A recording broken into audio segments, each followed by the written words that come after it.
നിങ്ങളുടെ ഇഷ്ട പരമ്പരകൾ എക്സ്ക്ലൂസീവായി സൺ നെക്സ്റ്റ് ആപ്പിലൂടെ തികച്ചും ഫ്രീ ആയി ഇപ്പോഴേ ആപ്പ് ഡൗൺലോഡ് ചെയ്യൂ. സദാസമയവും അച്ഛനെന്ന് പറയുന്ന നീ ഇപ്പൊ എന്താ ഇങ്ങനെ പറഞ്ഞുകൊണ്ടിരിക്കുന്നത്? അത് അച്ഛൻ എന്നോട് പറഞ്ഞതല്ലേ പിക്ക് ചെയ്യാൻ ചെല്ലണ്ടെന്ന്. വരുന്ന വഴിക്ക് അച്ഛൻ വല്ല പ്രൈവറ്റ് കാര്യങ്ങളും ഉണ്ടാവും. ആരെങ്കിലും കൂടെ ഉണ്ടാവുന്നത് അച്ഛനൊരു ശല്യമായിരിക്കും. നിനക്ക് വല്ല പ്രൈവറ്റ് കാര്യം ഉണ്ടെങ്കിൽ അത് പറ. ആ, എനിക്ക് മറ്റൊരു പ്രോഗ്രാം ഉണ്ട്. അച്ഛൻ വരുന്ന സമയത്ത് തന്നെ വേണം നിനക്ക് വല്ല പ്രോഗ്രാമോ അല്ലേ? അല്ലെങ്കിൽ തന്നെ എന്തെങ്കിലും ഒരു ഉപകാരത്തിന് നിന്നെ കൊള്ളുമെന്ന് എനിക്ക് തോന്നുന്നില്ല. ഒറ്റ ഒരു മോളുള്ളത് ഇങ്ങനെ ആയാൽ എന്തു ചെയ്യും? എന്റെ വിധി അല്ലാണ്ട് എന്തു പറയാനാ?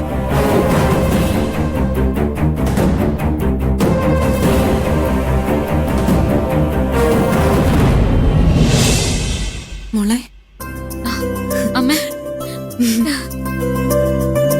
നമുക്കിറങ്ങാമേ.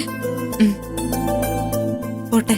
ശരി, ഇനി തിരിച്ചു വരാതിരിക്കട്ടെ എന്ന് ഞാൻ പ്രാർത്ഥിക്കുന്നു. ഇനി വരില്ല മാഡം. എപ്പോഴെങ്കിലും പുറത്തു വെച്ച് കാണും. All the best. ശരി.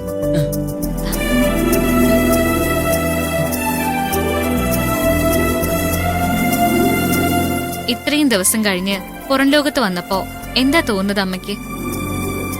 ആദ്യം സന്തോഷം തോന്നി, ഭാവി കാര്യങ്ങൾ ഓർത്ത് ആശങ്കയും. ഇനി ഒന്നിനെ കുറിച്ച് ഓർത്ത് അമ്മ ആശങ്കപ്പെടുന്നു. എന്ത് കാര്യം ഉണ്ടെങ്കിലും ഞാൻ നോക്കിക്കോളാം. അറിയാലോ, എല്ലാത്തിനും പിന്തുണയായിട്ട് നന്ദൻ ഇപ്പൊ എന്റെ കൂടെ തന്നെയുണ്ട്. നീരജയെ എത്രയും പെട്ടെന്ന് വീട്ടിൽ തിരിച്ചെത്തിക്കണം. അതിൽ ഒരു ഉപേക്ഷയും കാണിക്കരുത്. തീർച്ചയായും അവളെ തിരിച്ചെത്തിക്കാം അമ്മേ. എന്തായാലും പോലീസിന്റെ ഭാഗത്തു നിന്നുള്ള ഭീഷണി ഒന്ന് കഴിഞ്ഞോട്ടെ. ഭീഷണി പോലീസ് ഉണ്ടാക്കുന്നതല്ല,